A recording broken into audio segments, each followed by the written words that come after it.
as I mentioned before, making simple text posts to your Facebook page aren't the most visually appealing posts. That post that we made, this is our first post, that's not very exciting to look at. If it's exciting information, that's one thing, but an image just adds so much to a post. And when people are using Facebook, they're scrolling through information pretty fast, trying to find something that sticks out to them or something that's interesting. And an image definitely helps that process. We're going to talk a little bit more about that in strategy, which is part 2 of this series. But what we're looking at now is posting images and videos to our status updates. So besides just a status, which you can post an image or a video to, there's the option to choose photo or video. We can upload photo or video from our computer or create a photo album. Now, when you upload a photo or video, it's basically uploading it to your timeline, and it's adding it to a album that is kind of like an uncategorized album of images that were just uploaded without any sort of categorization. So if you were going to upload a batch of photos, for example, from an event or of a new product launch or something like that, you could choose Create a Photo Album, and it's going to automatically ask you to select those photos from your computer, and then when you upload those, it's going to add them automatically to that album. So if I go in and grab a series of images, for example, I have some images here that I could choose. They're just some backgrounds that I've used on my computer over time. I'm going to select this batch of 4 images and click Open, and it's going to upload those photos and then allow me to create an album. So as you see here, it's uploading those photos. It's calling it Untitled Album. So I can call this album whatever I would want, such as desktop backgrounds, because that's what these are. I can say something about the album so that people understand more about what these images are. I can tag these images to a location.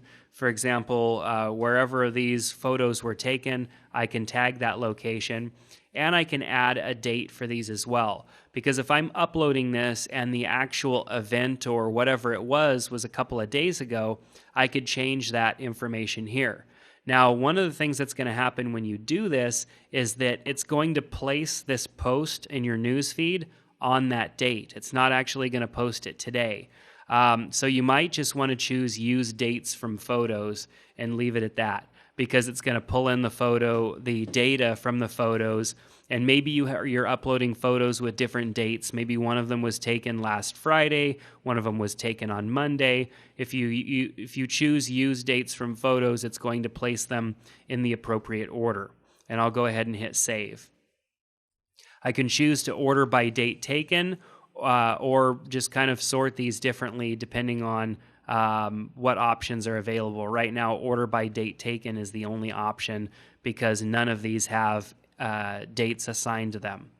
Now I can say something about each of these photos and add a caption to them individually. I can also tag people in these photos by clicking on somebody's face in the photo and then typing a name and tagging the face.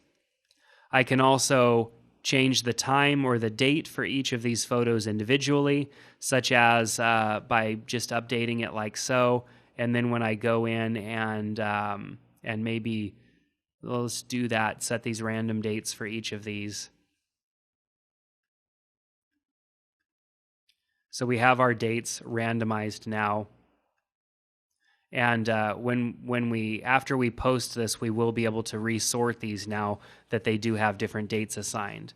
And because we set the location up here, it's automatically set the location for each of these photos. However, you can override those by clicking on the map pin here and changing the actual location for that specific photo.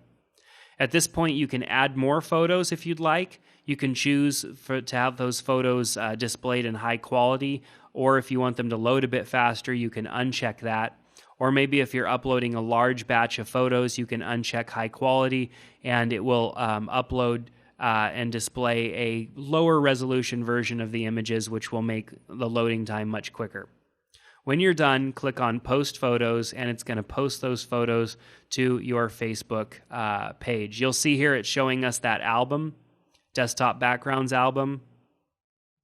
If we go back to our actual Facebook page, you'll see, because I set the date to yesterday for this photo, and July 14th for that photo, and July 11th for that photo, and July 6th for that photo, it's went ahead and added them in individually to my Facebook page on those specific dates. So this is also another good way to get some past stuff up on your Facebook page, is to go and upload a bunch of old photos that are relevant and interesting, but you can go in and you can date them specifically as well. Posting video is relatively easy as well. When you post video to your Facebook page, it is posting it to your page, and it's different than posting a YouTube video to your page. When you go to this option here, photo video, and choose upload photo or video, you need to go and choose the actual video from your computer and upload that to your Facebook page. So you have to have a video ready to post to Facebook. So this hopefully would be a video that you've either shot and edited or prepared in one way or another to upload to Facebook. You can also do this from mobile, also adding photos and all the other information you can do from mobile, as we'll look at that in a later video. But what this does is it uploads the video directly into your Facebook page. And as I mentioned, this is different than adding a YouTube video to your Facebook page. And we'll talk about that when we talk about posting links to your Facebook page. So in this area here, we would choose our video, we would click on open, and we get the little video icon right here. And then we would say something about the video, so we would give it some sort of a caption, and then we would click post. And that's going to start the upload process of that video. You'll see we have this little bar scrolling across the bottom that shows the upload status of that video.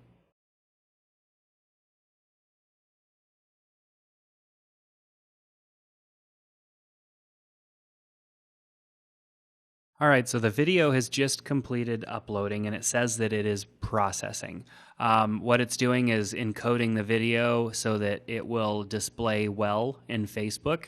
So in the meanwhile, we can edit the video by clicking on this button. It will automatically want to notify us when that processing is complete. So in the video, we can tag people that are in this video. So you could start by typing in their names, and it will display their names, and you can click on their name to tag them in the video. You could tag multiple people. You then want to give the video a title. You can add where the video was filmed, and then add a description for the video as well. And then hit save. And when that video is done processing, it will actually show up on your feed, but it won't show up on the feed until the video is done processing. So if we go back to our actual Facebook page here, we're not going to see that video. It's going to look like you never even made the post, but it will magically appear once the video is done processing. The last thing is events and milestones, and we did briefly go over milestones already, so we'll look at events. If you have actual events that people can sign up for or come to, you can create that event on your page. And a good example of using this for business would be if you were going to do a webinar, you can create an event for that. If you are going to have an open house at your business, or a demo night, or some sort of an event, you can add that here and invite people to that. So you'll see that you have the options for name, details about the event, where the event's going to be located. Notice that it did automatically add your business and its location there, but you could change the location. Add a link for guests to get tickets. If they have to buy tickets or sign up for tickets somewhere else, you can add a link there. You can add the date and time. So we'll go ahead and add, 10 p.m. later today, and then end time of We'll set the same date, but 11 p.m. Do you want to include the weather? We can check that. Category, what does this fit under as far as the event? We could put entertainment and or food and drinks. And then choose only admins can post to the event wall. By choosing that, it does not allow guests or people who have said that they will be coming to your event to post to the wall of that event. I like to leave that just unchecked. People can post their questions, comments, anything that they have about the event there. Makes it easier for you to answer those questions. And then add targeting. If you want to target this specifically only to certain people, for example, if it was, you have multilingual customers and this was only going to be an English language event, you can choose, which language you're going to be targeting this towards. Alternatively, there's gender, relationship, education, interested in, age, location. Location might work good because perhaps people in other parts of the United States aren't going to find this useful, so you can target it to your location. And then you can hit create, and it will go ahead and create that event and post it to your wall. So those are the types of things that you can post to your timeline or your Facebook wall, as it's sometimes referred to as, so that your Facebook page has a lot of interesting things that are going on there.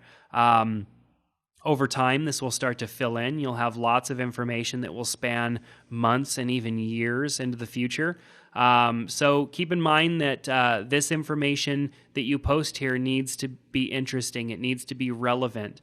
You don't want to waste people's time. You don't want to confuse them with information or things that don't necessarily fit your business and what you guys are there to do. You want to stay on topic. Don't be afraid to show a little bit of personality in there, but make sure that information is all relevant to what you're doing there so that there isn't any confusion. Lastly, because it is now after 12:20, you can see our scheduled post has shown up. That scheduled post no longer shows as to be scheduled, it shows as an actual live post. So now that we've taken a look at how to post to your Facebook page, we're going to go through and look at some of these other sections that are available here as options for your Facebook page.